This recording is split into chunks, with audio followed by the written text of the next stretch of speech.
오늘 본문 말씀 가지고 함께 은혜 나눌 말씀의 제목은 너희가 어떻게 행할지 자세히 보라. 우리 다 같이 고백하실까요? 너희가 어떻게 행할지 자세히 보라. 네, 그렇습니다.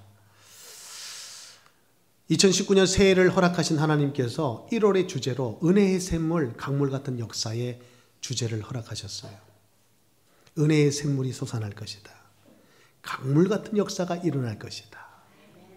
약속의 말씀 붙들고 시간마다 은혜를 나누고 있습니다. 첫 시간에 조화와 균형. 조화와 균형. 두 번째 시간에 주 안의 평안, 담대한 믿음. 아멘이죠? 자, 그러면 오늘 말씀의 제목 안에 두 가지가 있겠죠. 오늘도 우리는 말씀 가운데 그 두 가지를 찾아보고자 합니다. 그 두 가지 안에 뭐가 있어요? 은혜의 샘물, 강물 같은 성령의 역사가 일어날 줄 믿습니다. 2019년은 여느 해와 달리 이 해는 우리 생수의 강교회 보다 더 의미 깊은 한 해가 될 것이다. 저는 그리 믿습니다. 개척한 지 3년이 지났어요. 그리고 이제 우리가 4년 차를 맞는데 지난 걸음걸음을 이제는 발판으로 삼고 이제는 믿음의 도약을 이루어야 될 때가 된 것입니다. 그래서 보다 더 기도가 필요하고 여러분의 강력한 헌신이 요구되는 한 해가 된다고 봅니다. 그런데 그것 가지고는 안 돼요. 하나님의 역사가 필요한 것입니다. 하나님의 도우심이 필요한 것입니다. 그런데 하나님은 때가 되매 우리에게 말씀을 주셨어요. 3년 전에 여기에 생수의 강 교회를 세우실 때에 왜 교회 이름을 이 이름으로 지었는지 때가 되매 그 말씀을 다시금 우리의 마음에 품게 하신 것입니다. 그리고 2019년 표어로 다시금 약속의 말씀으로 주셨다. 생수의 강이 흘러나오리라. 여러분, 2019년은 성령의 해가 될 것입니다. 약속의 말씀을 받을 때 우리의 가슴이 뛰었어요. 여러분, 말씀 받는 이 시간에 기대감이 있기를 바랍니다. 말씀을 받고 난 뒤가 기도의 시작인 거예요. 여러분, 그 기도에는 뜨거움이 있을 겁니다. 그리고 그 기도에는 역사가 일어날 줄 믿습니다. 이 한 해 우리 교회와 믿음의 가정 속에 생수의 강이, 오늘 이 예배의 자리와 여러분의 삶의 자리에 생수의 강이, 우리 자녀들의 학교 현장과 여러분의 직장과 생업의 일터 속에 생수의 강이, 오늘도 말씀 잡고 기도하며 나아가는 전도 현장에 생수의 강이 흘러넘치기를 소망하는 것입니다. 아멘, 아멘. 그 약속의 말씀을 붙들고 나아가는 이 한 해 넉넉히 그 은혜를 누리고 넉넉히 이기는 이 한 해가 될 줄 믿습니다. 예, 여러분이 그 응답의 주인공이 되실 거예요. 그런 소망을 가지고 나아가는 우리에게 오늘 주님은 묻고 계십니다. 너희는 어떻게 행할지 자세히 보라. 약속의 말씀이 주어졌어요.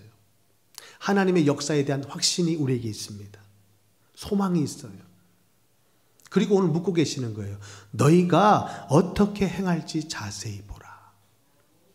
너희가 어떻게 행할지 자세히 보라. 오늘 이 말씀을 들으면서 우리가 올 한 해 무엇을 해야 되는지, 어떻게 해야 되는지 그 답을 찾고 돌아갈 수 있기를 바랍니다. 오늘 사도 바울은 에베소 교회에게 권면합니다. 이는 곧 우리 생수의 강 교회에게 권면하시는 하나님의 말씀으로 받아야 할 것입니다. 때가 악하니 세월을 아끼라. 때가 악하니 세월을 아끼라. 여러분, 이 한 해 믿음으로 승리하고 싶으세요? 아니, 남은 여생 승리하고 싶으세요? 그러면 세월을 아끼세요. 세월을 아낀다는 말은 시간을 잘 쓰는 겁니다. 시간이 모여 세월이 될 테니까요. 여러분, 시간은 돈으로 못 삽니다. 시간은 금보다도 귀한 거예요. 여러분, 시간을 어떻게 쓰느냐가 그 인생의 승패를 좌우한다 말할 수 있을 거예요. 한 해의 승리, 남은 인생의 승리, 성공 여부는 시간 운영에 달려있다 말해도 과언이 아닐 것입니다. 우리는 시간을 어떻게 쓰고 있습니까? 순간순간이 모여서 우리 인생이 되는데 그 순간을 어떻게 우리가 지나치고 있냐는 거예요. 때가 악하니 세월을 아끼라. 지혜로운 자가 되래요.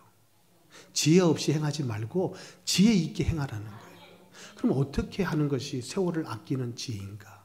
시간을 잘 쓰는 것인가? 오늘 우리는 말씀 가운데 생각해 봐야 합니다. 그동안 우리는 잃어버린 시간이 많았어요. 심지어는 어떤 이는 시간을 죽이겠대요. 우리가 잘 알고 있는 그 그림 맞추는 거 있잖아요. 그림 맞추면서 시간을 죽이기가 그렇게 좋답니다. 치매에도 좋다고 하고. 그래서 어르신들이 경로당에 모여서 자주 하는 것 중에 이 그림 맞추는 거 있잖아요. 잘 아시죠? 그거 시간 죽이기 딱 좋아요. 여러분, 그런데 시간 죽이면 안 돼요. 시간이 여러분의 인생인 것입니다. 시간이 생명인 것입니다. 시간은 죽이면 안 되는 거예요. 시간은 허툴게 쓰면 안 되는 거예요. 돈도 잘 사용해야 되지만 여러분, 시간은 더더구나 돈보다도 더 귀한 것이 시간일진데 시간을 잘 쓰셔야 돼요. 여러분, 세상에는 인생에 관한 명언들이 많아요. 금언들이 많아요. 여러분, 인생이 어떤 것이냐 한번 들어보세요. 인생은 꽃과 같아서 꽃이 피고 지듯 인생도 피고 지는 것입니다. 인생은 달과 같아서 달이 차면 기울듯이 인생도 차면 기우는 것입니다. 공감하세요? 이처럼 우리 인생이 순간 지나간다는 거예요. 인생은 생각보다 짧습니다. 우리가 80년 인생을 논하고 100년 세상을 얘기하지만 여러분, 인생은 참으로 우리의 생각보다 너무도 짧게 그렇게 지나간다는 거예요. 여러분, 지나온 인생의 걸음을 되돌아보십시오. 우리가 어떻게 시간을 썼습니까? 오늘 이 시간, 지금 이 순간을 우리는 어떻게 보내고 있습니까? 이것이 여러분의 내일이 될 것입니다. 지금이란 단어에 보면 영어로 프리젠이라는 이 단어는 선물이라는 의미를 포함하고 있어요. 지금이 선물이라는 거예요. 이것을 믿음으로 해석해 보면 지금 이 순간, 지금 이 시간이 하나님이 우리에게 주신 최고의 선물이 아니냐. 여러분, 믿습니까? 그렇게 올해를 산다면 이 한 해는 여러분의 인생에 두고두고 기억될 만한 기념비적인 해가 될 것이다. 우리 한번 믿음으로 스스로를 축복해 봅시다. 이 한 해는 내 인생의 기념비 같은 해가 될 것이다. 아멘. 아멘. 꼭 그렇게 되시길 바라요. 그래서 내 인생을 두고 기억할 만한 일이 얼마나 많겠지만 2019년은 난 기억한다. 그 해에 있었던 일을 난 기억한다. 그 해가 내 인생의 기념비 같은 해였다. 고백할 수 있는 여러분의 인생이 되기를 주님의 이름으로 축복합니다. 고린도후서 6장 2절은 말합니다. 보라, 지금이 은혜 받을 만한 때요. 보라, 지금이 구원의 날이로다. 여러분이 지금이 어떤 시간입니까? 은혜 받는 시간이에요. 여러분, 예배의 자리에 나와 계시는 거예요. 은혜 받기를 힘쓰세요. 모든 촉각을 곤두세워서 은혜 받기를 집중하세요. 오늘 예배 승리가 한 주간의 승리가 되고 또 한 해의 승리가 되고 여러분의 인생의 승리가 될 줄 확신하는 것입니다. 아멘입니다. 그런 한 해가 되기 위해서 우리는 무엇을 해야 되는가? 오늘 바울은 두 가지를 강조하고 있어요. 첫 번째, 주의 뜻을 알아야 된대요. 오늘 17절 말씀을 봅시다. 오늘 본문의 말씀 17절에 보니까 그러므로 어리석은 자가 되지 말고 오직 주의 뜻이 무엇인가 이해하라. 우리가 무엇을 하기 전에, 한 해를 힘차게 시작하기 전에 가장 먼저 할 일이 있어요. 그게 뭐예요? 주의 뜻. 주의 뜻을 아는 거예요. 오늘 사실은 이 한 시간 예배를 드림도 거기에 목적이 있어요. 그냥 우리가 종교 의식 순서에 맞춰서 종교 행위를 하고 돌아가는 게 아니고 하나님의 뜻을 구하는 거예요. 그리고 그 뜻을 찾고 그 뜻을 발견했다면 그 뜻에 순종하며 한 주간을 살아보려고 기도하며 나아가는 시간. 이게 진정한 예배죠. 여러분에게 그런 시간 되기를 바랍니다. 여러분, 2019년 주의 뜻이 무엇입니까? 주의 뜻을 안다는 것, 주의 뜻을 찾는다는 것은 우리 인생에 하나님께 방향을 맞추는 거예요. 하나님께 주파수를 맞추는 거예요. 그러면 하나님의 음성이 들리지 않을까요? 여러분, 극동방송 주파수를 맞추면 극동방송이 나오는 거예요. 라디오에서. 하나님께 인생의 방향을 맞추면, 그 뜻 가운데 우리 인생의 코드를 맞추면 하나님의 은혜를, 응답을, 음성을 듣는 거죠. 신앙생활의 가장 으뜸이 뭐냐? 가장 먼저 해야 될 일이 뭐냐? 주의 뜻을 아는 것이다. 아멘입니다. 아멘입니다. 여러분, 오늘 이 한 시간 예배자로 설 때에 그런 마음이 있기를 바라요. 하나님, 오늘도 알기를 원합니다. 주님의 뜻을 알기를 원합니다. 나를 향하신, 우리를 향하신 주님의 뜻이 무엇입니까? 2019년 주님의 뜻이 너무도 분명하고 확실합니다.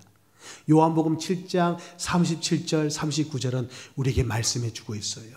누구든지 목마르거든 내게로 와서 마시라. 나를 믿는 자는 성경의 이름과 같이 그 배에서 생수의 강이 흘러나오리라 하시니 이는 그를 믿는 자들이 받을 성령을 가리켜 말씀하신 것이라. 여러분, 2019년은 성령의 해가 될 거예요. 성령이 강물같이 역사하는 한 해 될 줄 믿습니다. 여러분이 송구영신의 밤에 뽑은 말씀들 있죠? 그 말씀들이 여러분 개인에게 주신 말씀 아닙니까? 말씀 가운데 하나님의 뜻이 있잖아요. 여러분 올 한 해 여러분에게 주시는 하나님의 뜻이 그 말씀 가운데 있어요. 그 말씀 붙들고 우리는 대신방을 받을 거예요. 대신방의 은혜를 사모하십니까? 기대하시고 기다리십니까? 하나님의 작정하심을 바라보라. 하나님의 작정이 그 말씀 가운데 있는 거예요. 잠언 16장 33절입니다. 제비는 사람이 뽑으나 모든 일을 작정하기는 여호와께 있느니라. 아멘입니다. 여러분 손으로 제비를 뽑아요? 하나님께서 그 모든 일을 작정하심을 말씀 가운데 기록해 두셨다는 거예요. 아멘입니다. 여러분 뜻이 분명하죠? 뜻이 분명해요. 신앙생활에서 가장 먼저 우리가 그 뜻을 알아야 되고 더 중요한 것은 그 뜻을 알았다면 그 뜻대로 살아야 되는 거죠. 여러분 누가복음 12장 45절에 보니까요. 주의 뜻을 알고도 주의 뜻대로 살지 않으면 책망을 피할 수 없대요. 그 종이 마음에 생각하기를 주인이 더디오리라 하여 노비를 때리며 먹고 마시고 취하게 되면 생각지 않은 날 알지 못하는 시각에 그 종의 주인이 이르러 어미 때리고 신실하지 아니한 자의 받는 벌에 처하리니. 여러분 주의 뜻을 알아야 돼요. 그리고 주의 뜻대로 행해야 돼요. 마태복음 25장 14절 이하의 30절까지 말씀을 보면 달란트 비유가 나와요. 여러분 잘 아시죠? 주인이 먼 타국에 떠날 때 종들에게 달란트를 맡기고 떠나요. 5개, 2개, 1개. 그리고 돌아와서 결산을 합니다. 5개 받은 이는 5개를 더해서 주인 앞에 내놔요. 2개 받은 이는 2개를 더해서 주인 앞에 내놓습니다. 둘 다 똑같은 칭찬을 받습니다. 그런데 1개의 달란트를 받은 종은 땅에 묻어두었다가 주인에게서 받은 그것만 돌려줍니다. 책망받아요. 그 말씀이 우리에게 주는 교훈이 뭐냐? 우리 모두에게는 1개든 2개든 5개든 다 달란트, 은사를 주셨다는 거예요. 그런데 인생을 살아가면서 그 은사대로 달란트대로 살아야 되는데 땅에 묻어두었다가 마지막 날 주님 앞에 서는 날 받은 은사만 내놓으면, 쓰지 않고 내놓으면 책망을 받는다는 거예요. 여러분, 달란트 속에, 하나님 주신 은사 속에 주님의 뜻이 있습니다. 주님의 뜻 속에 우리를 향한 기대가 있습니다. 그 기대하심 속에 놀라우신 하나님의 계획이 있습니다. 그 뜻을 발견하고 그 뜻대로, 은사대로, 달란트대로 살아감이 여러분의 인생의 능력이 될 거예요. 그게 축복이라는 거예요. 여러분, 어떤 일을 하는데 하나님 주신 은사로 그 일을 한다고 생각해 보세요. 힘이 나요. 기쁨이 나요. 능력이 나요. 잘할 수밖에 없어요. 그 일에 은사가 있는데 뭐. 우리 찬양팀들 은사가 있잖아요. 그러니까 얼마나 찬양이 뜨겁습니까? 여러분, 기도에 은사가 있는 분이 있어요. 예, 기도. 전도의 은사. 나름대로 다 하나님 은사를 줘놨어요. 각자 분량을 따라, 재능을 따라. 여러분, 은사를 찾으셨습니까? 그것은 하나님의 뜻을 발견했다는 거예요. 그러면 그 은사대로 사세요. 그것이 하나님의 뜻대로 사는 인생입니다. 그게 칭찬받는, 마지막 주님 앞에 서는 그날 잘했다 칭찬받는 착하고 충성된 종이 다 되시길 주님의 이름으로 축복합니다. 아멘입니다. 아멘입니다. 여러분, 우리 모두는 교회를 향한 주님의 뜻도, 나를 향한 주님의 뜻도 우리는 아는 자가 되는 것입니다. 중요한 것은, 믿음은 아는 것이 아닙니다. 아는 것과 믿는 것은 달라요. 안다고 해서 믿는 것이 아닙니다. 믿는 것은 행함이 있어야 돼요. 믿음대로 행하라는 거예요. 여러분, 주의 뜻을 알았으면 주의 뜻대로 살아야 된다는 거예요. 그런데 문제가 있어요. 그 뜻대로 살 수 있는 힘이 없어요. 우리가 주의 뜻을 몰라서 이렇게 사는 게 아니에요. 힘이 없어서 그래요. 그래서 오늘 바울은 우리에게 두 번째 권면합니다. 그 힘을 가지라. 그 힘을 얻어라. 그 힘을 받아라. 그 힘이 어딨냐? 오늘 18절 말씀에 있어요. 같이 보실까요? 18절 말씀. 술 취하지 말라. 이는 방탕한 것이니 오직 성령으로 충만함을 받아라. 술 취하지 말래요. 이는 방탕한 것이래요. 뭘 받으래요? 성령의 충만함을 받아라. 여러분, 성령 충만하면 어떻게 될까요? 하나님 충만해요. 은혜 충만해요. 말씀 충만이에요. 그러면 우리의 수준을 넘어가겠죠? 우리의 한계를 넘어서겠죠? 넉넉히 주의 뜻을 따라갈 수 있는 거예요. 여러분, 사도행전에 십자가와 부활의 복음 앞에 생명 건 자들, 그들을 성경은 뭐라고 말합니까? 성령 충만한 자였다. 성령 충만한 자였다. 여러분, 표현들은 다 다릅니다. 요셉이 어떤 자였습니까? 여호와께서 그와 함께 하셨대요. 범사에 형통한 자가 되었대요. 그가 바로 성령 충만한 자입니다. 다니엘이 사자굴에 두렵지 않게 들어갔어요. 사드락, 메삭, 아벳노고 풀무불 두려워하지 않았어요. 그들이 누굽니까? 성령 충만한 자였어요. 여러분, 믿음의 삶에 가장 큰 능력, 믿음의 삶에 가장 큰 영향력, 세상에 빛이 되는 영향력이 어디 있냐? 성령 충만이 있다. 성령 충만이 있다. 그럼 성령 충만이 뭐냐? 술을 마시는 거와 같대요. 술을 마시는 거와 비슷한 현상이래요. 오늘 우리가 받아야 될 성령 충만이 술 마시는 거와 비슷한 현상의 모습이라는 거예요. 여러분, 술 어떻게 생각하십니까? 술은 음식이잖아요. 아니, 복음을 가지고 믿음을 가진 우리에게 술은 음식에 지나지 않아요. 그 한 잔 먹는다고 해서 지옥 가지 않아요. 한 잔씩들 주일날 은혜 받고 가셔서 한 잔씩들 하시면서 관계도 좋게 하시고, 특히 셀 모임 가지실 때 우리 남전도애들 한 잔씩들 하세요. 아멘. 듣던 중 반가운 소리다. 그죠? 오늘 아멘 하신 분은 이런 믿음이 있을 거예요. 봐라, 오늘 취하지 말라 했다. 나는 술을 취하게 먹지 않는다. 적당히 마신다. 나의 주량은 이 정도 되니 취하지 않게 난 잘 조절해서 마신다. 나는 성경대로. 이거는 자의적인 해석이에요. 오늘 주님은 취하지 말라는 이 말씀, 그런 의미가 아니에요. 잠언서를 보시면 이해하기 쉬울 거예요. 23장 31절 같이 읽어봅시다. 포도주는 붉고 잔에서 번쩍이며 순하게 내려가나니 너는 그것을 뭐 하지 말라? 보지도 말지. 왜? 보면 먹고 싶으니까. 먹으면 순하게 내려가니까. 술술 내려가요, 술이. 여러분, 요즘 세상은 술이요, 아무것도 아니에요. 문제가 아니에요. 공중파 방송에서 술 광고가 얼마나 강력하게 막 때리는지 몰라요. 그것도 아이돌 그룹. 보세요. 얼마나 이쁜 자매들이 나오는지, 얼마나 멋진 형제들이 나와서 저렇게 술 광고를 하는지. 아이돌 그룹들. 이 아이돌 이 그룹들은 왜 중요하냐면 청소년들의 우상 아니에요. 청소년들의 우상이 나와가지고 술 광고를 하니까 애들은 술에 대한 경각심이 없어요. 이해되시죠? 이게 심각한 문제인 거예요.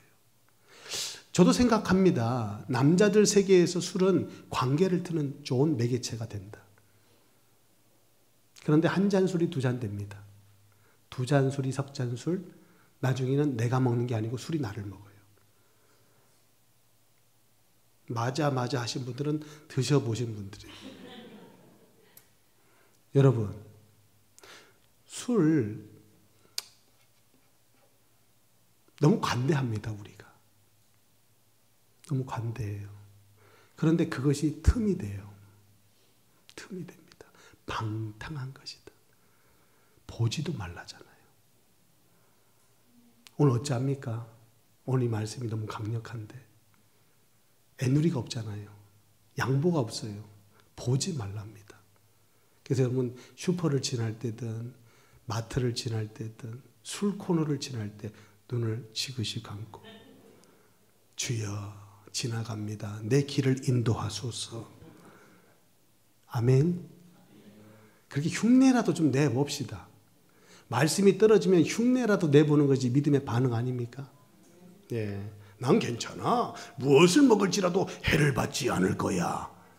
소주, 맥주, 막걸리. 이래서는 안 된다. 이거는 말씀에 배반하는 거예요. 이건 내 자의적인 해석이다. 누구 좋으라고? 나 좋으라고. 이건 내가 내 마음대로 말씀을 해석하는 거예요. 결코 그렇지 않다. 여러분, 술 마시면요, 건강 해쳐요. 그리고 정신이 흐려져요. 어떤 분은 그렇게 말합니다. 술 드시는 분들마다 이구동성으로 한 번도 빠짐없이 이 말씀하세요. 나는 실수 안 해. 어떻게 생각하세요? 그게 실수예요. 그 말 자체가 실수예요. 술 마시고 실수한다는 말이 그 실수예요. 여러분, 음주운전의 심각성을 아시죠? 이건 살인행위예요. 올 한 해 우리 술 끊읍시다. 술 멀리 합시다. 아유, 목사님, 오늘 뜨끔하면서 오늘 이 말씀에 은혜를 못 받고 있는 심령이 있을 줄 압니다. 용서하시고 은혜를 구하세요. 오늘 이 말씀을 담대하게 전합니다. 술 취함에서 벗어날 길이 있다. 술 취함에서 벗어날 길이 있다. 성령에 취하라. 성령에 취하면 이제는 술 취하지 않아도 돼요. 술 취하지 않아도 맨정신으로 남자끼리 얘기가 너무 잘 돼요. 관계가 너무 좋아져요. 여러분, 일이 너무 잘 돼요. 일에서 받는 스트레스 다 풀 수 있어요. 넉넉히 이겨낼 수 있어요. 세상은 술로 풀어야 돼요. 그걸로 풀지 않으면 터져요. 마음도 터져요. 머리도 터져요. 그래서 부어라 마셔라 하는 거예요. 그런데 그거 부고 마셔도 풀리지 않아요. 그 다음날 머리만 아파요. 여러분, 성령에 취하십시오. 성령 충만 받는 길, 술과 같이 마셔야 돼요. 여러분, 술 공장에 갔다 나 봐도 술 냄새 맡고 술 취했다는 사람 못 봤어요. 예? 술 공장 안에 들어가면 술 취하죠? 마트에서 술 코너, 그 술 쌓아놓는 코너에 지나가면 술 취하죠, 권사님? 그래서 그 앞에 지나가면 안 되잖아요. 술은 마셔야 취하는 거예요.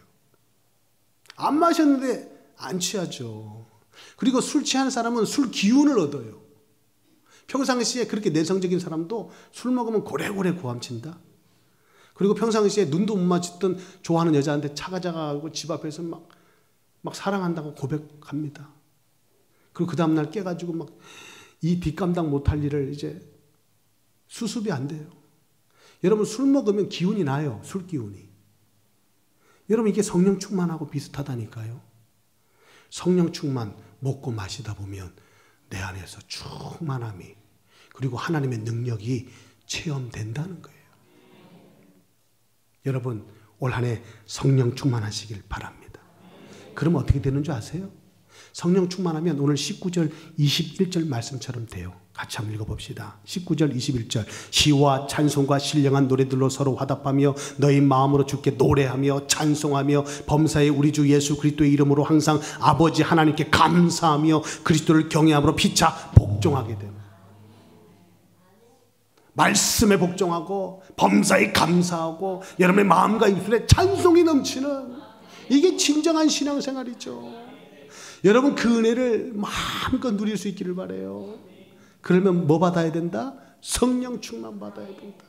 성령 충만은 오늘 대표기도 합심기도 하면서 성령 충만 주옵소서 주여 한다고 써 오는 게 아니에요. 그런다고 성령 충만 받지 않나요? 성령 충만은 그렇게 오지 않는다는 거예요. 여러분 성령 충만은 성령께서 우리의 마음과 생각을 지배하시고 다스리시는 상태입니다. 근데 한번 우리가 손들고 기도했다고 해서 그렇게 다스리시면 뭐 너무 쉬운 게. 그럼 다 충만하지 뭐.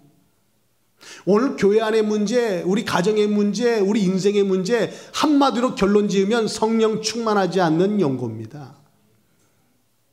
우리 인생의 문제, 믿음의 문제라고 말할 수 있죠. 이 믿음의 문제가 무슨 문제입니까? 성령 충만하지 않은 문제가 아니냐 이거예요. 하나님으로 내 인생이 충만해버리면 문제가 될 게 뭐가 있냐 이거예요. 근데 우리는 많은 것이 문제가 돼요. 하나에서 10가지가 다 걸려요. 이유가 뭡니까? 성령 충만하지 않아서 그렇다는 거예요. 오늘도 이 성령 충만이 구원받은 자에게 간절히 바라시는 하나님의 뜻일진데 우리는 그 뜻대로 살지 못하고 있다는 거예요. 하나님의 그 분명하고도 확실한 그 뜻이 데살로니가전서 5장 16절 18절에도 우리에게 잘 나타나 있어요. 항상 기뻐하라. 쉬지 말고 기도하라. 범사에 감사하라. 이것이 그리스도 예수 안에서 너희를 향하신 하나님의 뜻이니라. 하나님의 뜻이니라. 여러분 항상 기쁘시기를 원해요? 범사에 감사하기를 원해요? 그럼 어떻게 하면 되겠어요? 예, 그겁니다. 쉬지 말고 기도하세요. 아니, 목사님 어떻게 쉬지 않고 기도합니까? 24시간 하나님을 의지하세요. 하나님을 의식하세요. 하나님은 24시간 여러분과 함께 하시는데 우리의 생각은 24시간 하나님과 함께 하지 않아요. 이게 문제예요. 하나님은 24시간 여러분 안에 성령으로 와 계셔서 함께 하시는데 우리는 24시간 생각날 때마다 하나님과 함께 하지 나머지는 우리 혼자 있어요. 이게 문제다. 24시간 내 안에 나와 함께 하시는 성령 하나님으로 함께함이 성령 충만이다. 그러니 하나님의 뜻이죠. 여러분 믿음으로 고백합시다. 성령 충만은 하나님의 뜻이다. 그러면 그 뜻대로 순종하면 되지 않겠어요? 술을 마시면 취하고 취하면 술 기운이 나듯이 오늘 하나님의 뜻에 순종하면 복을 받잖아요. 힘을 얻잖아요. 성령 충만 받는다니까요. 그러면 그 순종이 뭘까요? 말씀의 순종의 시작은 뭘까요? 기도인 거예요. 기도인 거예요. 여러분 잘 생각해 보세요. 신앙생활은 복잡하다 종교는 힘들다 쉽다? 힘들다. 복음은 어렵다 싶다? 왜요? 은혜니까. 하나님이 다 하신 것을 믿는 거니까. 그걸 받아들이는 거니까. 그래서 복음은 노력이 필요치 않아요. 되어지는 것이 복음인 거죠. 그런데 언제 되어집니까? 성령 충만함으로 들어갈 때. 안 된 만큼 안 될 거예요. 성령 충만함으로 들어가면 되어지는 것이 복음이 아닙니까? 은혜가 아니냐 이거예요. 여러분, 그런 신앙생활 여러분의 삶이 되기를 바라는 것입니다. 초대교회를 기억합니다. 그들은 환난과 핍박 속에서 약속 잡고 기도했어요. 우리 주님 말씀하셨어요. 1장 4절에 예루살렘을 떠나지 마. 핍박과 환난이 있어도 아버지께서 약속하신 말을 붙들고 기다려. 너희가 몇 날이 못 되어 성령 받게 될 거야. 너희에게 성령이 임하면 권능을 받게 될 거야. 권능 받게 되면 예루살렘과 온 유대와 사마리아 땅 끝까지 이르러 내 증인이 되리라. 여러분, 증인은 아무나 되는 게 아니에요.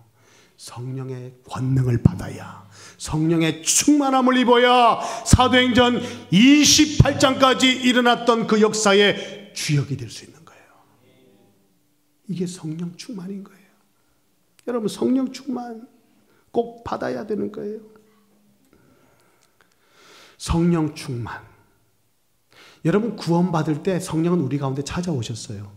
성령 내주. 아멘입니까? 하나님 어디 계세요? 여기 있다, 저기 있다. 아니, 너희 안에 있다. 아멘입니까? 그러면 성령이 내 안에 계신다면, 우리가 성전된 자고 하나님의 나라가 이미 우리 안에 임했다면 신앙생활이라 함은 하나님의 나라를 누리는 거 아니에요? 그래서 천국을 누리는 거예요. 그게 성령 충만이 아니고 뭐겠어요? 여러분, 잘 기억하세요. 성령을 내 안에 모시는 것은 노력으로 되는 거 아니에요. 힘써서 되는 거 아니에요. 주님이 빛으로 임하시는 거예요. 생명으로 임하시는 거예요. 이걸 은혜라고 하는 거예요. 은혜로 말미암아 구원을 얻은 것이다. 그런데 중요한 것은 내게 임한 성령으로 충만한 것은 인내가 필요해요. 연단이 필요해요. 훈련이 필요해요. 기도가 필요해요. 아닙니까? 이건 저절로 되는 거 아니에요. 여러분, 성령 충만하지 못해서 문제가 된다면 우리는 성령 충만함 속에 들어가야 돼요. 성령의 해가 될 것이다. 말씀 주셨다면 우린 빨리 그 방향으로 인도받아야 된다면 성령 충만함을 입어야 돼요. 성령 충만함을 받아야 돼요. 그러려면 어떻게 해야 됩니까? 기도를 시작해야 돼요. 약속 잡고 기도했다잖아요. 여러분, 강단에서 2019년도 52번 주일 강단의 말씀이 쏟아질 때인데 그 말씀 잡고 기도하다 보면 하나님 힘 주세요. 여러분, 이 주부에 보면 왜 오늘 강단 말씀을 여기다가 이렇게 상세하게 이렇게 기록해 뒀을까요? 원래는 보통은 지난 주일 강단을 실어드려요. 이번 주 강단은 신비감이 있어야죠. 여기 라이브로 들어야지 않겠어요? 이 오자마자 주보 읽어보면 오늘 말씀이 뭔지 다 알잖아요. 그런 말씀을 설교로 들으면 좀 그렇잖아요. 그래서 사실은 지난주 강단을 실는 것이 보통인데 왜 우리 교회는 왜 오늘 강단을 여기다 실어 놓냐 이거예요. 왜 그럴까요? 셀 예배 때 이 은혜를 나누라는 거예요. 여러분, 기도를요 그냥 하지 마세요. 약속 잡고 하세요. 나눔을 그냥 하지 마세요. 약속 잡고 나누세요. 그게 삶이든 은혜든. 그러면 하나님 기뻐하세요. 그러면 하나님 기뻐하시면 우리에게 충만한 은혜 주세요. 그게 성령 충만이 아니고 뭐겠어요?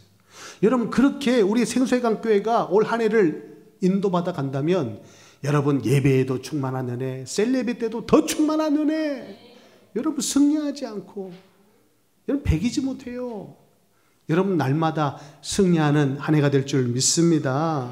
잠언 3장 6절은 말합니다. 범사의 그를 인정하라. 그리하면 그가 내 길을 지도하시리라. 여러분, 지도받고 싶으세요? 인도받고 싶으세요? 범사의 그를 인정하세요. 아, 나와 함께 하시지. 하나님이 오늘도 나와 함께 하시지. 여러분, 그 부분을 늘 인정하라. 이게 믿음 아니냐 이거예요. 여러분, 믿는 자에게 하나님의 인도하심이 있죠. 하나님을 하나님으로 인정하는 자를 하나님이 인도해 가시지 않냐 이거예요. 그를 범사에 인정하세요. 그가 내 길을 지도하시리라. 아멘, 아멘, 아멘. 요한복음 15장에 보면 포도나무 비유가 있죠. 하나님은 농부가 되시고 예수님은 포도나무가 되시고 우리는 그 나무에 붙어있는 가지가 된다. 관계를 얘기하는 거예요. 관계. 열매는 어디에서 납니까? 가지에서 납니다. 여러분, 가지된 우리가 열매를 맺기 위해서 어떤 노력이 필요할까요? 사실은 가지가 열매를 맺지만 가지가 열매를 맺는 건 아니에요. 그렇죠? 그 원리를 아시죠? 농부가 가꿔줍니다. 포도나무에 붙어있는 가지만 가꿔요. 포도나무에서 떨어진 가지는 나무꾼이 와서 싹 걷어가요. 땔감을 쓰려고. 여러분 붙어 있어야 돼요. 예수께 붙어 있어야 돼요. 우리 인생 예수께 붙어 있어야만 농부 되신 하나님의 보살핌을 받는다는 거예요. 그래야 그 가지가 열매를 맺습니다. 왜요? 농부 되신 하나님은 가지는 우리 인생에서 열매를 맺는 것이 기쁨이니까. 그게 아버지께 영광이 되니까. 여러분 기억할 것은 우리가 다른 노력은 필요 없어요. 그런데 나무 대신 포도나무 대신 주님께 붙어있는 노력은 필요해요. 왜 자꾸 우리는 본능적으로 떨어지려고 그래? 본능적으로 우리는 내 생각대로 내 마음대로 내 질대로 살려고 그래. 우리 말씀대로 살려고 하지 않아요. 그러니까 우리는 항상 방향을 돌려서 주의 뜻으로 살기 위한 노력이, 몸부림이, 기도가, 연단이 필요하지 않냐 이거예요. 그래야 여러분 인생에서 그 열매가 나는 겁니다. 아멘입니다. 이게 성령 충만인 거예요. 그런 과정 끝에 하나님이 주시는 능력이 성령 충만이 될 것이다. 아멘입니다. 아멘입니다. 말씀에 대한 믿음의 반응이 기도라는 사실을 꼭 기억하세요. 그래서 여러분 이 자리에 일어날 때 기도 제목을 꼭 잡고 일어나셔야 돼요. 그래야 한 주간 인도받습니다. 인도받는 자에게 하나님의 역사가 있잖아요. 하나님이 역사하시는 현장에 서는 자가 성령 충만한 자 증인되는 거예요. 아멘입니다. 아멘입니다. 하나님의 뜻을 아는 자가 기도하고 기도하는 자는 하나님의 뜻을 이룰 힘을 얻게 된다. 그 힘이 뭐예요? 성령 충만. 뜻을 아는 것이 중요한데 뜻을 이루는 게 더 중요한 거예요. 성령 충만. 아멘입니다. 아멘입니다. 여러분 우리가 믿음 안에서 이 한 해 무엇을 해야 합니까? 무엇을 해야 합니까? 자세히 보라. 우리가 무엇을 어떻게 해야 할지 자세히 보라. 두 가지 나왔어요. 첫째, 주의 뜻을 알아야 돼요. 그게 최고의 지혜예요. 어리석은 자같이 하지 마세요. 지혜 없는 자같이 살지 마세요. 주의 뜻을 아는 자가 되세요. 두 번째, 아는 것으로 끝나지 마세요. 주의 뜻을 이루는 자가 되세요. 그 뜻을 이루는 힘, 성령 충만. 세상의 것을 취하면 세상의 힘을 얻어요. 그런데 하나님의 말씀을 취하고 은혜를 사모하고 기도의 줄을 잡으면 오늘 이 지혜와 이 성령 충만함을 받게 될 줄 믿습니다. 다니엘처럼, 요셉처럼, 모세처럼, 다윗처럼, 오늘 바울처럼 이 시대 생수의 강교회 여러분들이 이 힘으로 능히 살아감이 있는 이 한 해가 되기를 주님의 이름으로 축복합니다.